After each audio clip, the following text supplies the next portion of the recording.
regards to any of the countries that are in type turmoil or conflict with each other. What about so this sweatshirt has turmoil on so it? he has the Star of David, and then I'm wearing one. Do you want me to take it off too? Do I have to take That's it what off it sounded also? like last week at Toronto's Scotiabank Arena, when two lawyers, Gary Grill and his friend Leora Shemesh, went to take in a Toronto Raptors game against Brooklyn.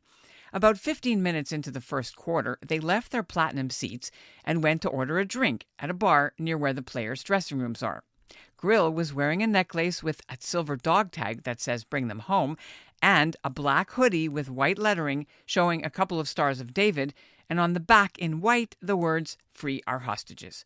It was a gift from his friend Leora. She was wearing a necklace in the shape of the State of Israel with a Star of David. A security guard stopped Grill and said there was a problem with his hoodie. It was too political. He asked if he was being kicked out, and then they switched into lawyer mode. Her supervisor was called in. The supervisor was named Chad. Here's tape of that conversation Grill and Shemesh had with the supervisor, who, by the way, knew he was being recorded. We're not picking sides, so therefore we do not allow anything with political message on. And is that anything that has a political message? Do you mean like my Star David? Star of David is fine, but it's a message on the back of the shirt. The star has nothing to do with it. It's a message on the back of the shirt. So they're enforcing the long-standing policy, which you can read in our show notes, but it's also on the MLSE website, that fans cannot bring any clothing, flags, banners, signs, or symbols that could be political or used to incite protest or discrimination.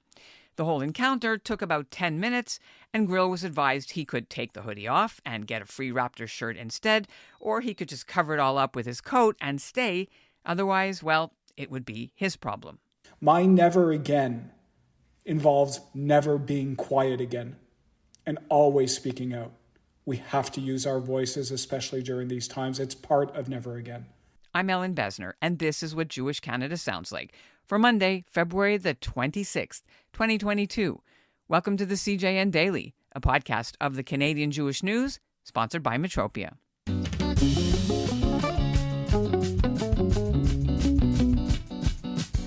Gary Grill and Leora Shemesh are high-profile Toronto criminal defense lawyers, and they're often in the media spotlight. Shemesh is also currently a member of a local Jewish activist group to fight anti-Semitism. It's called Yalla. She's also vice president of the Abraham Global Peace Initiative, which could be described as right-wing. Grill says he's not a member of either group. They decided to go public with what happened at the Raptors game that night, and the story has indeed exploded. The opposition leader Pierre Poilievre tweeted his support for them. B'nai B'rith wants an explanation. One LA Clippers fan in California has invited them to use his courtside seats if they want to come down and wear the offending hoodies there. Grill and Shemesh join me now to explain why, at the very least, they want an apology from MLSE, and they want the arena policy revisited, and not just for them who support Israel, but also for anyone, including a pair of Palestinian siblings who were ordered to take off their keffiyehs at a Mariah Carey concert recently. It's good to speak to you. The whole city, the whole country, many people around the world are talking about what happened to the two of you. Can we go back to how this all came to be? Anyone can start. I'm not sure there was like a decision made. It was a game that Gary and I had wanted to go to. I bought that sweatshirt for him, I think, a while ago. I had gifted friends and family members with these sweatshirts in solidarity with hostages and their families. But I don't think any of that was on our minds when we went to this game. It was really just a night out to see the Raptors. I'm a season's ticket holder. I love going. I love supporting my city. I love the Raptors. And we had gone for dinner. Gary was in that sweatshirt. I had come from court that day in just regular clothes. I don't think there was any conscious decision to wear the sweatshirt to see what would happen. I think it was just a sweatshirt that I think he wore proudly. I mean, I'll let him speak for himself, but I certainly didn't have a plan for any one of us to wear the sweatshirt and to call attention to ourselves at the Raptor game. Gary, do you want to pick up there, please? You know, Leora and I are very close, and we commiserated after October 7th quite often, literally crying to each other. We, like probably every other right-thinking member of this planet, was in shock by what happened on October 7th. And every day that we go about our daily lives lives, we continue to remember that our people are stuck in a terror dungeon somewhere, a terror tunnel, and there's a baby there. There's children. There are women that we continue to wonder whether or not they're continuing to be raped on a daily basis, and it haunts us. It's like you can't sleep, you can't do your daily routine, and so I think when Leora got me that sweatshirt, it was like one of the most thoughtful gifts that anyone could have gotten me. And I never really got the opportunity to wear it. And we had decided that because, I don't go out a lot and we haven't seen each other because we're so busy and we haven't celebrated our birthdays. And how do you go out and enjoy yourself in this world right now? Again, knowing where our people are. And I texted her that day and said, you know what? I'm going to wear my sweatshirt tonight because that's my compromise. If I can go out and enjoy a night out with my best friend and have a meal and watch a basketball game, something we just take for granted right now, and we shouldn't, then the compromise was at least, I'm not going to do this without making sure that I'm reminded and the people around me are at least reminded that there are people who can't do this right now. And so that's why I decided to wear it. I hadn't worn it except kind of in the home, and I decided this is my first public outing. I'm going to do it. And Leora thought it was a great idea, and too bad, she'd been at the office. She would have worn hers too, no doubt. But did we think we were going to get kicked out? Did we think we were going to offend any policy?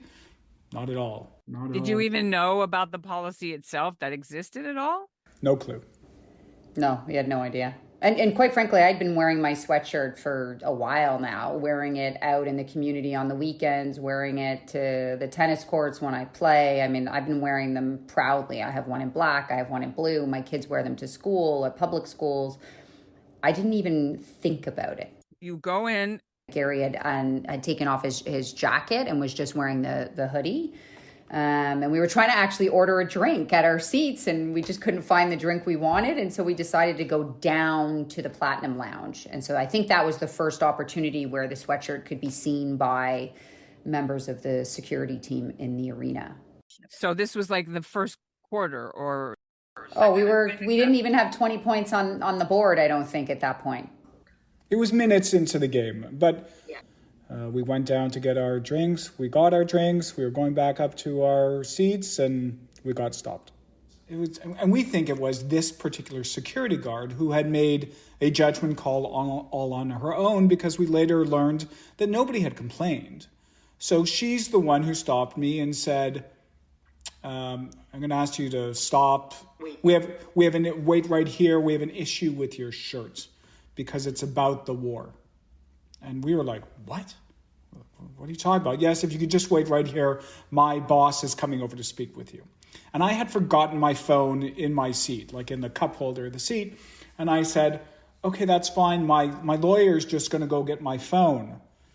So I'm kind of detained at that moment. And Leora went up and got the phone down. And I started, recording as soon as she brought it back. And I don't know, we waited a few minutes, people on walkie-talkies. But the interesting part is while we were waiting, kind of in this like alcove, kind of out of view, but not completely out of view. In the Platinum Lounge. Yes. Right? Yeah. So it's where the players come onto the court through that corridor. And so there's generally security there. There's like a stationary bike, and the players go back and forth. And so oftentimes security's there stopping people, allowing the players to go in and out. And I've seen her there quite often. In fact, she's been sort of referenced as being the hall monitor of sorts of the security officials. But a police officer showed up very quickly and kind of stood about 10 feet away. Yeah. Yeah. So we noticed that. We're criminal lawyers. It's like we're not scared of authority, but somebody else might have been. Somebody else might have been very, very intimidated what was going on and what was happening to them. It just turns out, they picked on the wrong people that day. Cops don't scare us. security guards don't scare us, and we were very, comfortable in speaking our minds. Yeah. Okay. Tell me why you decided to leave rather than, from what I hear the reports, they offered you to just give you a Raptors jersey in if you took it off, right? Is that correct? And why you chose to just not make an issue? Ellen, come on. I'm not, after what we just said, there's no way I'm going to forget about my people who are being held hostage and go and enjoy a Raptor game in a Raptor shirt and not wear the hoodie I came with. There was no way that was going to happen, nor would we give. There was just no possibility that was going to happen. And we said to them, what if we refuse? And they said, we'll ask you to leave. Now, we know what ask you to leave means. Under the Trespass to Property Act, when a homeowner or someone who is in lawful possession of property asks you to leave and you refuse, you can be charged with trespass under the Trespass to Property Act. So that's what the two options were. Take it off or cover it up or refuse to leave and we'll trespass you. What motivated you to go public with this? What did you hope will happen by doing this? I don't want to say I didn't think it would go public, but... In fairness, Leora did warn the... Oh, I did. Yeah, she did warn the assistant chief of security, I can't remember what his title is, that, they might want to reconsider because this has the potential of going viral. And he said, well, you do what you want to do.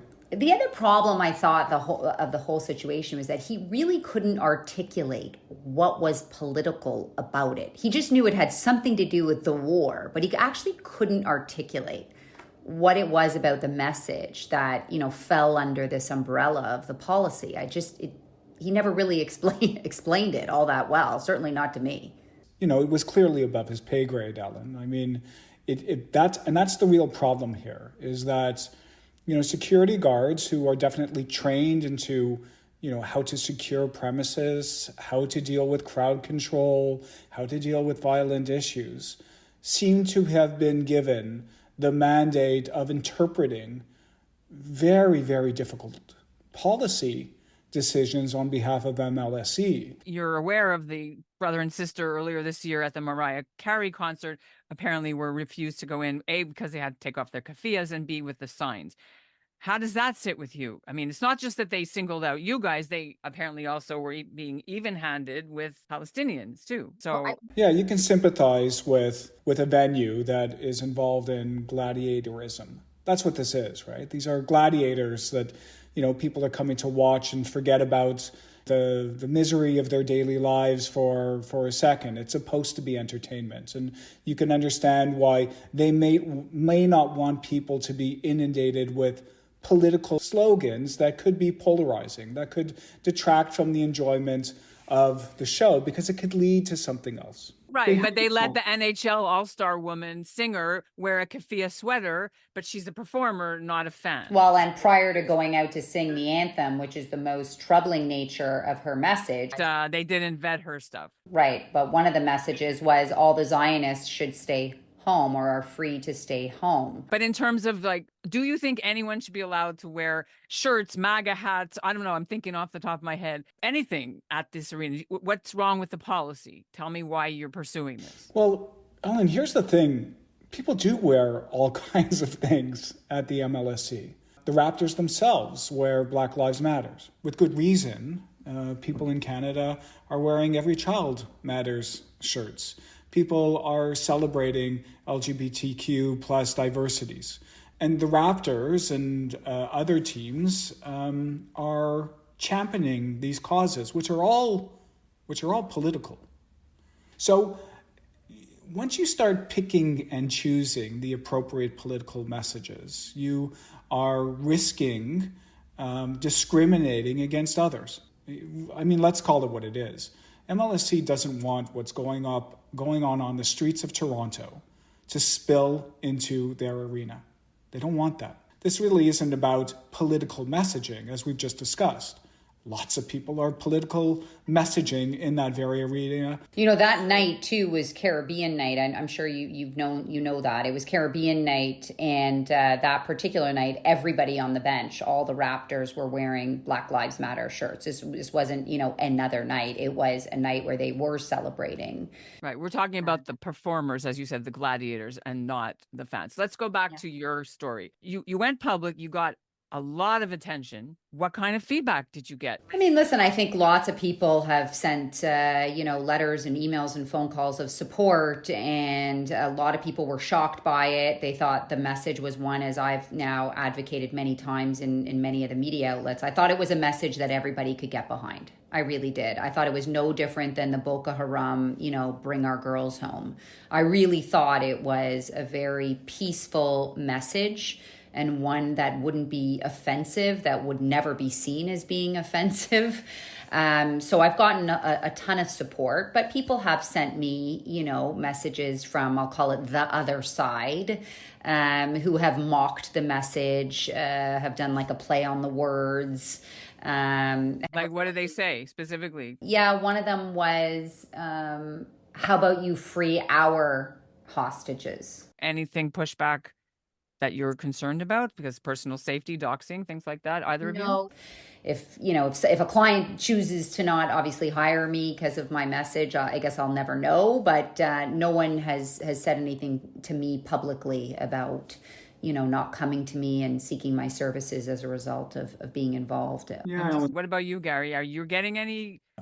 People have pointed out to me that some of the media outlets who do allow comments at the end of the stories, some of it is, some of it's pretty scary.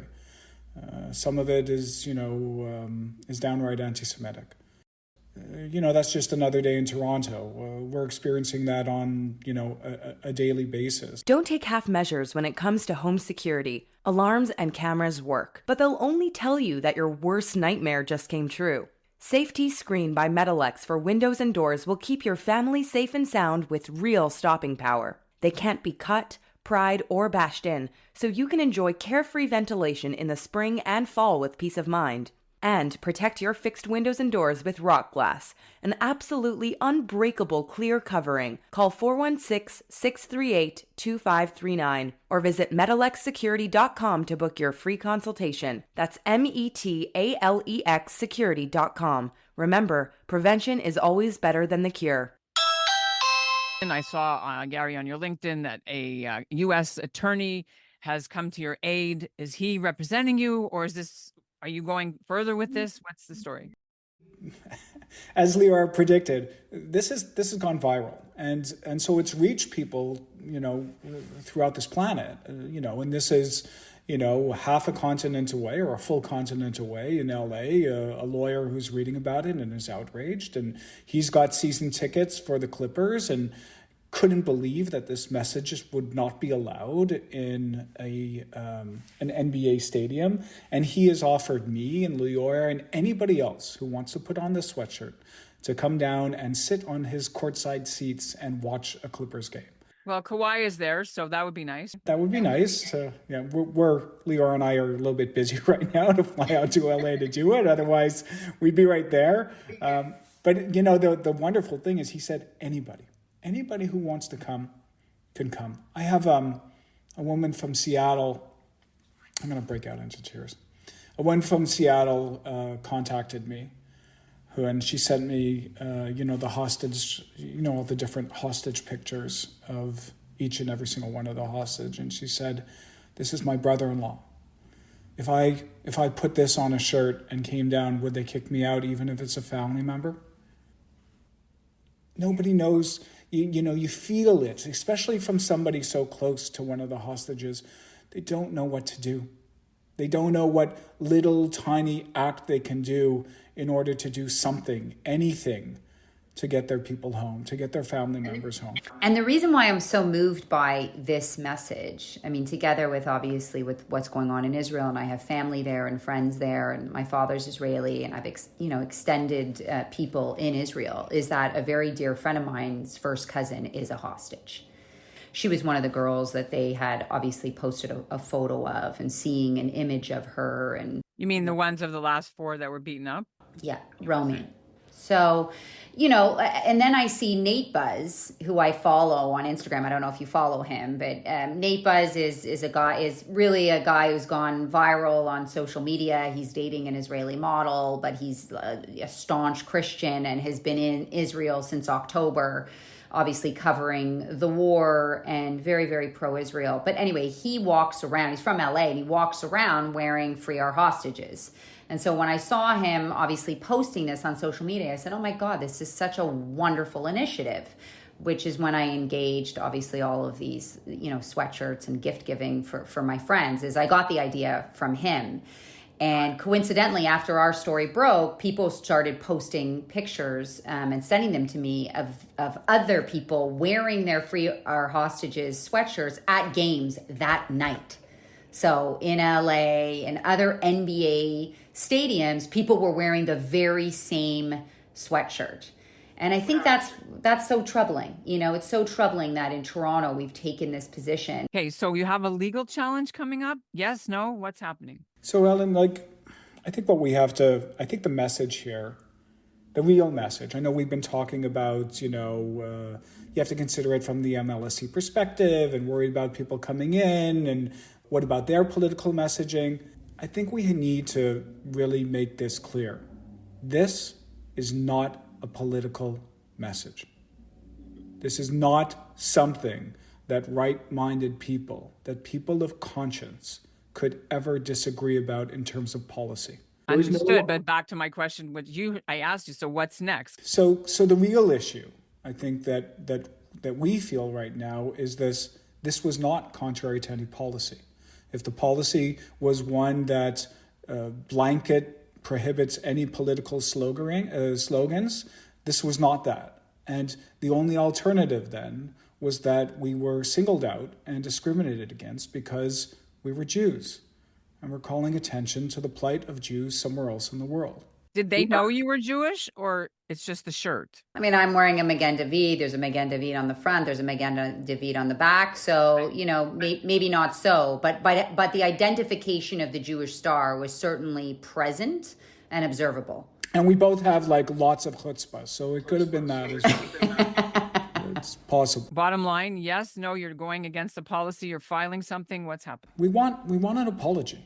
We want an apology from the MLSE, and we want a clarification of their policy, and we want to make sure that anybody, Jews, Palestinians, people who are really, really concerned about justice in this world, will be able to wear this shirt with this message and not be harassed and not be asked to leave from going to see a Raptors game. That's what we want.